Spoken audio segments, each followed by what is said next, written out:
Bismillahirrahmanirrahim. Assalamu alaikum everyone. Today we will start with a new topic. Algorithm start करेंगे आज. We will start with a very simple algorithm, what we call K nearest neighbor algorithm, abbreviated as KNN algorithm. Okay, let's start with overview of KNN or our outline for the next couple of modules. So let me share my screen.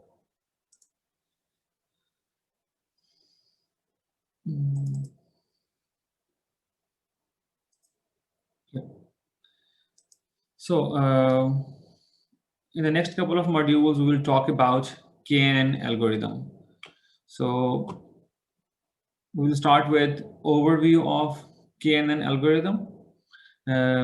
उसकी intuition क्या होती है? How does it work? What is the underlying concept? Algorithm हम formulate करेंगे. We will design an algorithm, what we call KNN, building on our intuition. In KNN algorithm, we use distance metric to compare two features or test data point and feature vector. We will talk about what are the distance metrics we can use for KNN. This K in nearest neighbor, how do we choose this K? Then we will talk about the convergence of KNN algorithm. After convergence, we will talk about storage and time complexity of KNN algorithm. What are the practical issues associated with KNN, and how can we develop a KNN with relatively better computational complexity. And finally, we will conclude KNN with the concept, the curse of dimensionality, which we will be using throughout the course, on and off. Okay, let's start with, we have seen this before. Predicting a categorical output is called classification. And for classification, we have different algorithms in machine learning. This is just a summary of these algorithms. So we have classification algorithms based on frequency table, covariance matrix, similarity function, and we have neural networks and support vector machines that take into account training data to model boundaries for classification. Today we'll focus on this similarity function based K nearest neighbor. To build an intuition of this algorithm, let me start with a very simple example. Okay, I give you this data, and the data is labeled. So we have, I have plotted data in the two-dimensional. So we assume that we only have two features, and we only have two classes, red class and blue class. If I give you this point, and I asked you to assign label to this unknown data point. So how do you assign? Obviously, you would say that this label should be red. Right? So you will assign red label to this unknown data point. How did you do this? You did not apply any, say, any other classifier. You did not apply Bayes rule. You have not using any data fitting. Simple. How do you do this? You simply used an approach in which you said the nearby points are red, and therefore you use this as a basis to assign label to this unknown point. This is indeed an intuition of K nearest neighbor algorithm. So building on this, so we formulate an idea of KNN. So in the key idea in KNN is that we have similar labels for similar features. If we get a new test point, we classify the new test point using similar training data points. And that's it. So that's a simple idea on which KNN is formulated. Or this idea is a basis of KNN. So building on this idea, we can also give you a very high-level overview of KNN algorithm. So given some new test point X for which we need to predict the class Y. So how would you do this? So you will find more similar data points similar to X in your training data. And then you will classify unknown data point, test point, like the most similar data points. For example, you pick 5 nearest neighbors of X.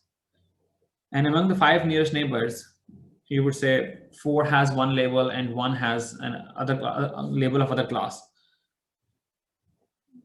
Obviously, you will assign X a label of the class that is closest to the X, or that is coming more frequently to the X. The obvious questions which we will answer as we progress, as we analyze this KNN. How do we determine the similarity? So in the second step, we want to find more similar data points. How do we determine the similarity? What metric we can use to determine the similarity between test point and your data point? And how many similar training data points should we consider? Should we consider just the nearest neighbor, or the nearest 2 neighbors, or the nearest 5 neighbors, or all of the neighbors? And how do we resolve inconsistencies among the training data points? We will start with a very simple one nearest neighbor algorithm. Let's say we take k is equal to 1 and we see the working of one nearest neighbor algorithm. This is in fact a simplest machine learning classifier that works on a principle that uses the label of the closest known point. For example, if I give you this binary classification problem and we have red and blue labeled data set, and you get this test point, and I ask you, how do you assign label to this? You keep on looking, you find the nearest neighbor around this black point. And since the nearest neighbor is of red label, you would say label should be red, right? Okay, let's generalize it. And we determine the label of k nearest neighbors and assign the most frequent label. So previously, हम बात कर रहे थे that we had one nearest neighbor. You pick the nearest neighbor and you assign the label to test point. Now we pick k nearest neighbors and we assign the label to the test point, the label of most frequent label. Okay, if I talk about k is equal to 3, so I take this black point, and the three among the 3 nearest neighbors, the 2 are red and 1 is blue, and therefore this label should be red. If you take k is equal to 7, you take 7 nearest neighbors. Among the 7 nearest neighbors, 4 are blue and 3 are red, and therefore the label should be blue. Right? So previously we only took one nearest neighbor instead of considering only the nearest neighbor, we considered some small number of nearby neighbors. Conceptually, expanding our neighborhood gives us more perspectives. So it gives us more, so what's happening around the data point, around the test data point. From a technical viewpoint, an expanded neighborhood protects us from the noise in the data. So if you pick more and more neighbors, so there is a possibility that the nearest neighbor is an incorrect label, right? So in your data set, that data point has not been labeled correctly, right? So your nearest neighbor could give you an incorrect label, but as you expand your viewpoint, or as you expand your search area, or you pick more and more neighbors, so you will be handling the noise in the data. I would also like to talk about the notion of closeness here. Right? In couple of examples, I'm using Euclidean distance to determine the closest neighbors. I have chosen this as you are trained to use Euclidean distance. We will shortly see other measures to evaluate closeness. We'll talk about this notion of closeness, the notion of similarity in later modules. Let me try to generalize this, and we use these examples, we use the concepts from these examples to formally define K nearest neighbor algorithm. I think now you are capable enough that building on these examples, you can write your algorithm or you can write your code for this simple K nearest neighbor algorithm, right? But let's formally define it. So we again assume that we have a training data D given by this set D, right? So each of the feature vector is in D-dimensional space. And we have, we're assuming that we have a scalar label. And this scalar label can belongs to either of the M classes, 1, 2 to M, right? So it simply means we have M class classification problem. The problem under consideration is for a point X that belongs to the D-dimensional feature space, we define a set Sx. So this set S is characterized by the point X. So we have a subscript with S. That means S depends on X. So we define a set X, which is a subset of D. And we call this set as a set of K neighbors. So you have point X and you have a subset D. And from that set D, you will pick the K points. And these K points are closest to this point X as compared to all other points, right? So you can use this to mathematically formulate this set S. We can use this concept to define the set S as follows. So we use the function distance, and abbreviated here as dist, that computes the distance between 2 points in the feature space. So this distance can be Euclidean distance, this can be Manhattan distance, this can be infinite norm distance. And we will talk about these notions very shortly. But for now, we assume that we have a function distance that satisfies some nice properties, and that gives us a measure of closeness between 2 points in the feature space, or measure of similarity between 2 points in the feature space. So using this function distance, we can define the set S that satisfies this relationship between the points in the feature space and the points in the set S. So how do you interpret this, right? So maybe you take a while to try to interpret this. Or we can start from right-hand side. So what is the set here we have? So this set here, this D backslash Sx. So this set is D minus Sx. This contains all the points which are in D, but not in S. For all points in this set, we have this relationship. Right? On left-hand side, we have a distance between the test point and X dash, which is in this set D minus Sx, which is in D but not in S. And this distance for every point, for all points, right, is greater than or equal to distance between X and X double dash. X double dash is in set S, and you take a maximum over it. That means this returns you the distance between the maximum distance between maximum of the distances between X and its K nearest neighbors, right? So that's the whole concept, right? Or if you want to interpret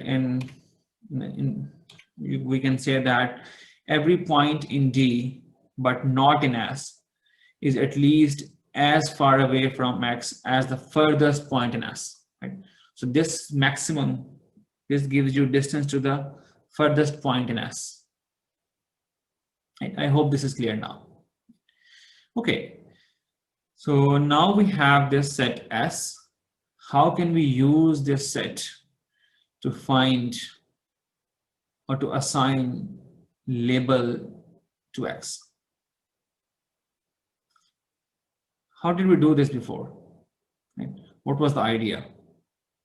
The idea was you pick the K distance, the K nearest neighbors, and you assign the label to the most frequent label among the neighbors, right?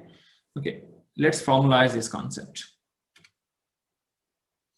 So using the set S, we can define a classifier that gives us most frequent label on the data points in Sx, right? And we say this you will assign this label to X. So what is here? So we have a set Sx, and y double dash represents the label of the points in Sx, and you take a mode of y dash. That means this will return you the most frequent label of the data point in the set S. So what is set S? A set of K nearest neighbors. So is it possible that you can get two labels here, or mode will return you two labels? There is a possibility, right? For example, if you have a binary classification problem and you pick K is equal to 2, right? Two nearest neighbors, or you pick K is equal to 4. There's a possibility two labels belong to one class and the other two labels belong to the other class. So in such a case, mode would return you two different labels. So this is the consequence of the fact that we have used even K for a binary classification problem. For a binary classification problem, it is suggested that you use odd value of K. But nevertheless, you can use even value of K. But if you use even value of K, there's a possibility that you get a tie, right? That you get a tie that two labels belong to one class and two labels belong to the class. So how would you make a decision then? In such a case, you run K minus 1 and then classifier, right? And return and use the result of K minus 1 classifier to assign the label to X. But in general, for a binary classification problem, we always prefer to use odd value of K so that we can never have a tie. Okay, we can never have two labels coming from this mode function. I hope this is clear now. Okay, overall, this KNN is an instance-based learning algorithm because it is learning, it is assigning label on the fly, and it can easily adapt to the unseen data. Okay, let's move forward and we talk about the concept of the decision boundary that is associated with KNN. Okay, we take K is equal to 1 for now, and we define a region which we refer to as decision boundary in the space. So such division of the feature space is called Voronoi partitioning, right? So Voronoi partitioning is dividing a plane or a higher dimensional space into regions, and those regions are the boundaries of those regions are equidistant from your data points, right?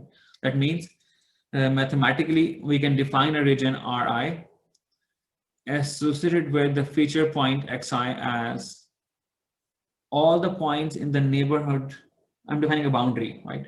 I'm defining a boundary around xi. So a boundary should contain all the points for which the distance to x, distance of those points from xi is less than the distance of those points from any other point in your space. Right? Okay, let me try to give you an example. Right? Let's say we have this binary classification problem. Right? We have this red circles and we have these blue squares. Right? And if we talk about, let me use some other color. Let me use highlighter. Right? Okay, if we talk about this boundary here, right, which is between this red and this blue square, so this boundary is equidistant from these 2 points. Similarly, if I talk about, say, hang on, this boundary is equidistant from these 2 points. Right? And if you keep on expanding this and you keep on defining these boundaries, so for this simple example, you get this as a classification boundary. Right? So once you have this classification boundary, any data point onto the right of this boundary, you would call it a blue square. Any data point to the left of this boundary, you will call it red circle. Right? So in fact, if you try to make sense of this, KNN gives you power. In fact, this is just one NN. 1n gives you power that you can have this very highly non-linear decision boundaries. This may not be possible for smooth classifiers, but KNN is a non-smooth, is what I would say, that gives you capability to have non-linear decision boundaries. But there's an issue with it, right?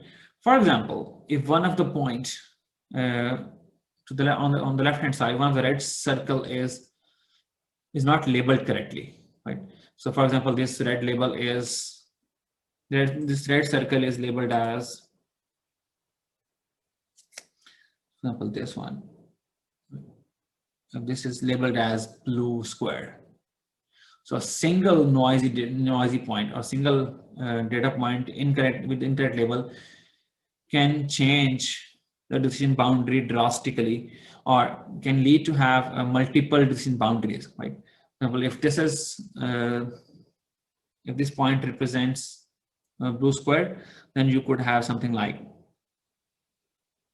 this. So all of this should be, all of the points here, so these would be assigned to blue square label. Right?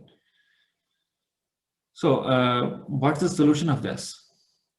The solution of this is, as you keep on giving the value of k, so k is equal to 2, k is equal to 3, k is equal to 4.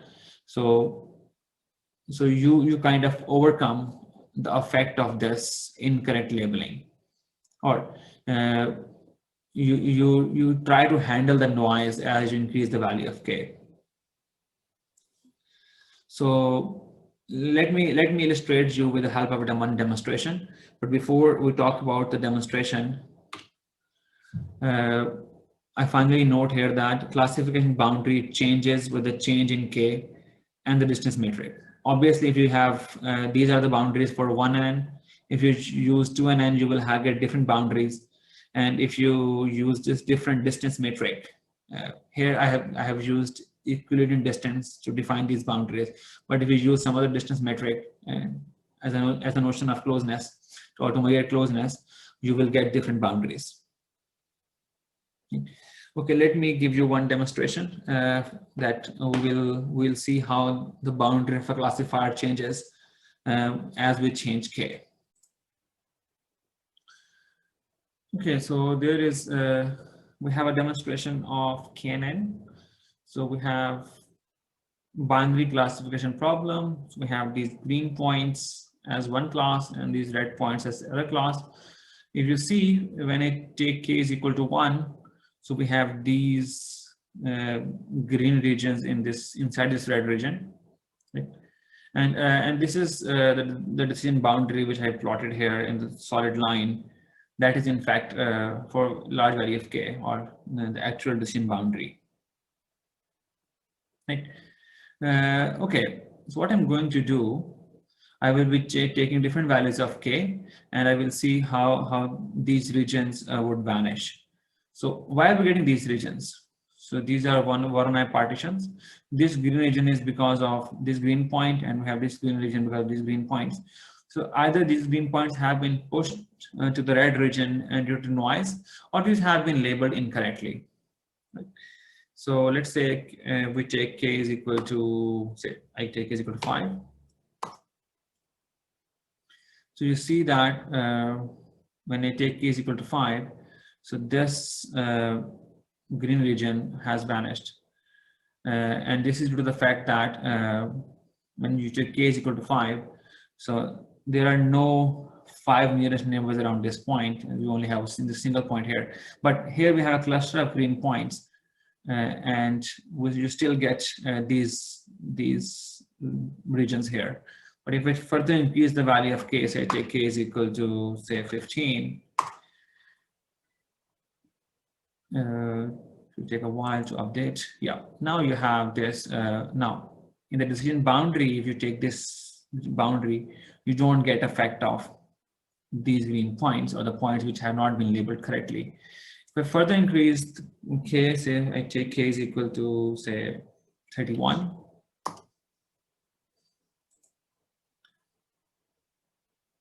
Yeah, we're getting a very smoother boundary here. So this was just an illustration that if you take very small value of k, so due to these incorrect labels, so we have incorrect decision boundaries, or we can say we have effect of noise for k is equal to 1. And as we keep on increasing value of k, we are getting this smooth boundary. Okay, coming back to slides. I have already shown you the demonstration here. What did demonstration reveal to you? So modeling any point as a function of only the few closest neighbors, or just one nearest neighbor, it simply means you are using the most similar data point.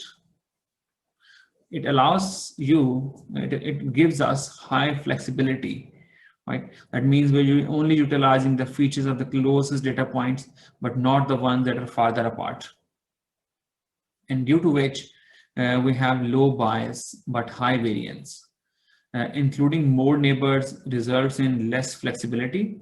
We saw that we get very smoothness in the data, or we can say in such a way we have higher bias but lower variance. So for smaller value of k, we get low bias but high variance. For larger value of k, we get higher bias but lower variance. So there's a trade-off between using smaller value of k and using a higher value of k. And we will learn very shortly how do we choose k. In fact, again, we'll be using the same concept of splitting data into training and validation. And we will use validation data to find the optimal value of k for which the loss is minimized. We'll talk about this in a while. We talk about some of the characteristics of KNN. As we said earlier, KNN is an instance-based algorithm. It does not make any assumptions about the distribution of the data. It only uses training data on the fly to carry out predictions or to carry out classification or regression. It is a non-parametric algorithm, and there are no parameters that needs to be learned during the training stage. It uses the training data to make predictions. However, the KNN has hyperparameters, has two hyperparameters that define the KNN algorithm. The first one is the number of neighbors. So obviously, with the different value of k, you will have different algorithm.